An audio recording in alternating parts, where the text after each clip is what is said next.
Hello, everyone. How's everybody doing today? I'm Charles Woodruff, Woody, with the Acceler8 program, and we're trying this out. We're trying to do a video podcast. So we're starting out with using this new platform, and our idea is to be able to talk to people, talk to industry leaders, talk to people on our team, and be able to interview them and talk to them, and get their insight into the automotive education realm of the world. So, with that, today, again, we started this. So, this will be our very first show. And our very first guest is one of our instructors. You may have heard him on some of our social media posts. Captain Russ. Russ, I'm out. So, here he is, Instructor Russ. Let's see. There Hey, he is. Hello, sir. been a long time. Seems like I haven't seen you in hours, man. How are you? Yes, yes. He's referring to a little meeting we had earlier this afternoon on the other end of LA, over at the LAPD Museum. But thanks, Russ, for joining us. I know you have an exciting event coming up, and that's kind of what we wanted to talk about with part of it. But just with our program, we're 3 years into it. We're trying to get youth into the automotive education, into automotive careers. And I know last year we did a little piece with KTLA, with Gail, and that kind of led our paths to meet. You saw you being an instructor and you wanting to join our program, which was tremendous. It's a huge help for us to be able to guide us in the education realm of our program. So with that, let's hear about Captain Russ, or Hmm. what was the other term that you used Well, to use? well, I actually got three of them. I got, when I do my Instagram stuff, I do Russ out, and of course, there's the one I used before, which was Redline Russ, which Red line Russ. I like that one too because it's kind of like okay, you're always at the limit, man. Yes. So, Yes. So but how many years have you been an instructor? I've actually been an instructor. I started in '99. I started full time in 2002. So I've actually got about 21, 22 years of instructional time in, plus part time stuff. Oh, okay. Did you start out in college? Because right now you're with Cypress College, right? Yes. Yeah, it was funny. The way my career started and the way I ended up, I had no idea I would be where I am. I literally I was working in a shop, and the man I worked for was very involved with the Chamber of Commerce, the city. And I was working one day, and two administrators from the ROP, Regional Occupational Program, came over to me and said, "Hey, we're starting a Saturday class. You want to teach it?" Yeah, it can't be too hard.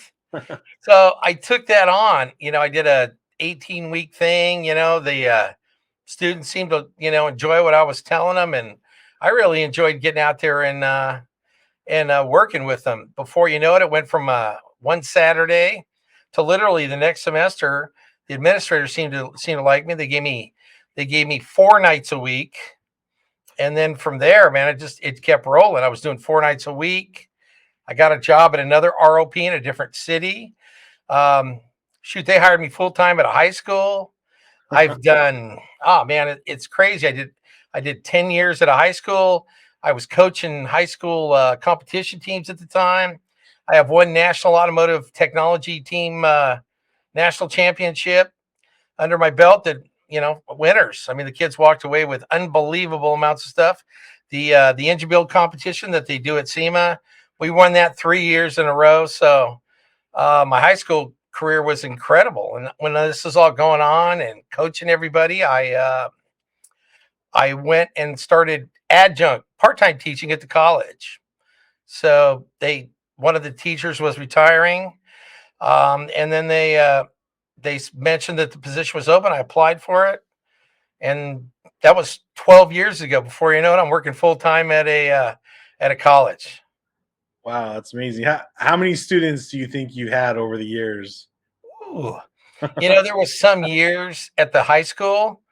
over because I taught 0 period to 6 periods. So that was 7 periods a day.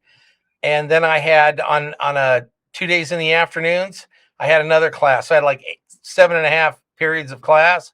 Oh gosh, there were some years I was teaching 300 kids. Wow. Dang. So there's a lot of kids out there that are probably in the industry today that started with you. Yeah, I would hope so. And I tell my students, when you started out, it may be something you're really enthused about, and it's something you really want to do. But really, the reality is no matter what, you're going to walk away from an introduction class or an entry level class being a better consumer. You're going to know something, or you can take that skill set to the next level and become employed at a independent, a dealer, fleet, government work. I mean, there's just so many options for you. You can work for a municipality, companies like Edison and the gas company. They all have fleets of vehicles. Mhm. So automotive opportunities, it never stops. It's one of the things that they haven't figured out a way to fix from home. You got to be there to change the parts. Yes, yes. And that's some of the things we have in our discussions, building our program, building our education. What can we do the quickest to get the kids, the youth, the biggest bang, as far as what they can get the quickest and get out there and get working, because we're hearing it everywhere. Everybody is in need of technicians. Oh yeah, that is just so true. That kind of brings me to a another thing. And we'll talk about it a little later. We're having an event coming up, and we're not going to talk about the event, but we put it out. We sent the auto groups, not even the individual dealers, um, invites, and the Mhm. response is off the charts.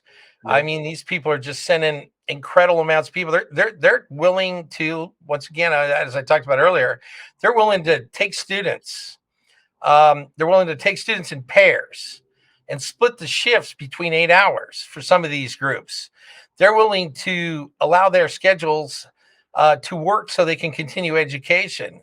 They are allowing anything they can in order to get some people into their organizations, into their shops to work on these vehicles. I mean, we just went through this huge thing, the pandemic, and people, That's a huge thing. yeah, yes, it was. And some people say people, panic bought. Well, when you look at the used car market, when people are paying even more money for used cars than when for new, um, Mhm. it happened in some cases. But the bottom line is if they bought a 3-year-old car, it's 3 years old. That was 2 years ago. Now it's 5 years old, and it's needing service, and they're not going to replace it. They're going to drive it for a little longer. So the dealers cannot keep up with the Nope. uh, with the driveway demand. Yep, I hear it all the time with people taking their cars to a dealer. It's going to be 6 weeks before they can actually get it done. Yeah. If you're talking something very extensive, then that's going to your car is going to be there for a few months. Yes. So it's just kind of unheard of times. And then it goes right back to the argument that people will saying, "Well, we're just going to go to electric cars." Why? Somebody the other day made a comment on one of our platforms. Why are you going to teach them about motors? We're all going to electric. It's like, do we really think all these motors are just going to disappear off our planet, in one day? So, getting people to learn the basics of automotive, the regular gasoline, diesel engines, all the way to hydrogen and electric. You just need to know about all of it. Right. And if you're young and you're getting the automotive industry, it's like it was back in the late 70s when computers first came in. We're making this huge transition from internal combustion to electric for propulsion. Mhm. And there's going to be 30 years of internal combustion if they cut it off now. There's just too many vehicles out there that still have it. And I'm an advocate for whatever gets you down the road. Honestly, if you like electric cars, get electric car. If you like internal combustion, get internal combustion. Yep. Um, they're working on the infrastructure for electric, so that's going to keep going. Uh, California, we're kind of unique here. We're really pushing hard for it, for electric vehicles, and everything is as emission free as we can get. But the bottom line is the rest of the country is not ramping up quite as quickly as California. Right. So if you Right. leave this, if you leave the state and you're driving in the middle of New Mexico, you know, is the infrastructure going to be there for you to, to put another 300 miles worth of charge into your vehicle? Right. Right. Yeah, no, Well, it's interesting. Anyway, before we get too deep into, I know we go deeper and deeper.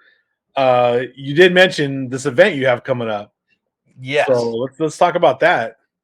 Yeah, we're actually, we're kind of piloting a career event at Cypress College. That's where I'm at, guys. In case you want to look me up. We're piloting an event at Cypress College for high school students. We've had an amazing amount of registration for this thing. So for the high schools to show up, we're doing a high school tech competition that's going to be related to things that they would probably learn in a high school auto shop. We're also doing workshops. One group of kids are competing. There's another groups of students that are going to be rotating through workshops: auto collision, basic automotive repair. Society of Automotive Engineers is doing one of the workstations. We are continuing to just do one workshop after the other. We're having what we're calling a vendor area. What's going to be there? We're going to have huge automotive groups there that are going to send. We've had as many as 4 managers reply. Not they're not sending the middle management. They're sending the big guys to come out and talk to the students, whether they be high school or even some of our college students that may be going through the event. They are so set on getting qualified people that they are setting up major displays. We're going to have some Porsches there that are for racing. We're going to have some Porsches there just for that are the normal over the counter ones. We've got some Acura stuff coming that's going to be supposed to send their best stuff. Everybody's sending their best show ponies to this event just so we can just so they can showcase their dealership and their brand. So the event is at Cypress College. It's on March 1st from 9 a.m. to 1:30, right? Yeah, and of course the Acceler8 will be there with their was it an F350 that's 250, the Beast. F250 that's that's all labeled up and purdied up and trucked up and all kinds of things. Has all our tools, has our whole classroom all in the back. Yes. We'll be set up there, and we'll have our canopy. We'll have our own little booth area. Do they have to sign up? Do they have to RSVP before they could go? Yeah, well, my information is on there, and space is, like I said, the demand for the space has been so big. So if you send me a text, or he's about to put the flyer up there, I have no problem responding. There's an email on there, but send me a text, and I will get back to you. It shows on the email mcarpenter at cypresscollege.edu. Yeah, she's kind of the event planner for the college. Got it. But she's going to ask me if what do we have room for and what do we don't. So that may that's changing quickly, and it's great. It's good to be in that position that that they're filling up everything we got. We have a parking lot full of displays from, like I said, just from the vendors. So we have the individual students or young adults that want to attend. Do they need to RSVP, or is it just the vendors? Well, yeah, we need to know, because once again, we're going to have we're going to have the crowd we're expecting. It may not seem like a lot, but it is. We're expecting 175 high school students from 9 different high schools, 9 or 10 different high schools. And then we're going to have 100 to 200 college students that will be also circulating through. And an event of that size in the area that we have, it's going to be pretty jam packed. Yeah. So just have them. The flyer will be up on the screen, but just have them email or text you about availability to be able to attend the event. Right. Very interesting. I'm looking at workshops, social media careers. I mean, 10 years ago, that wasn't a career. So now it's social media. Yeah, and we're trying to make it. We don't want that cookie cutter thing.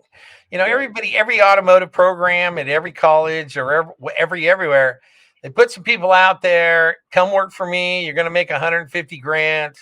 Um, you may make 150 grand, or you may not. You may make 250 grand.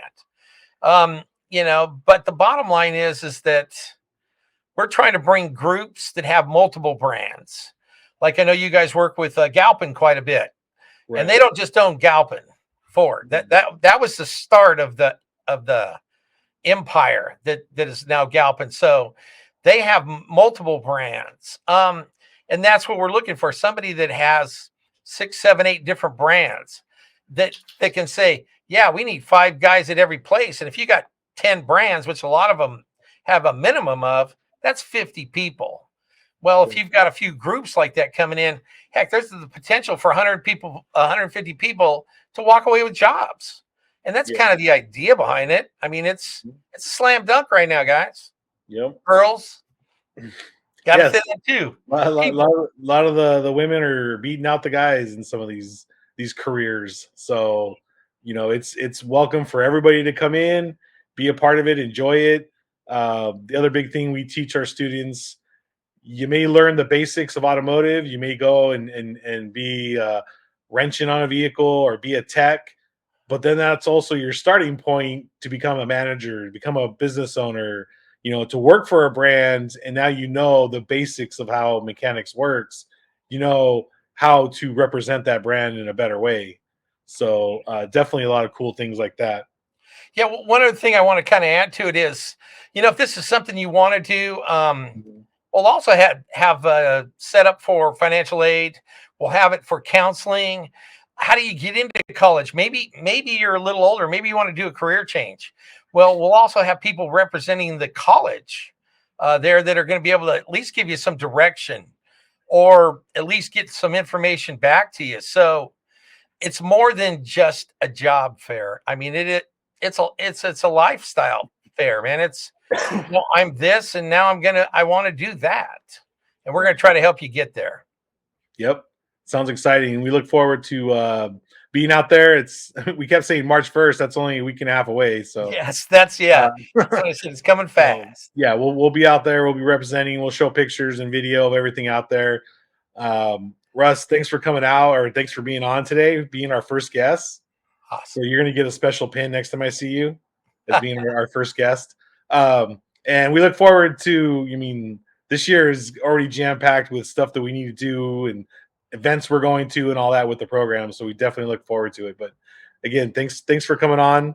I know you're busy and you're off to another high school for another Yes. competition.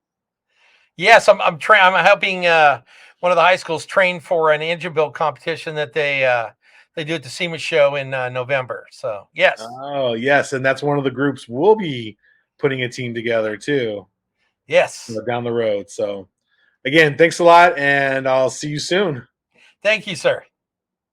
Let's see This is here. Russ. Darn it, I messed it up there. So sorry about that, Russ. Um, but again, this is the end of our very first video podcast. So hope you enjoyed it. We're gonna have more topics, more people to interview, more people to talk about in this realm of education. So with that, we'll be back soon.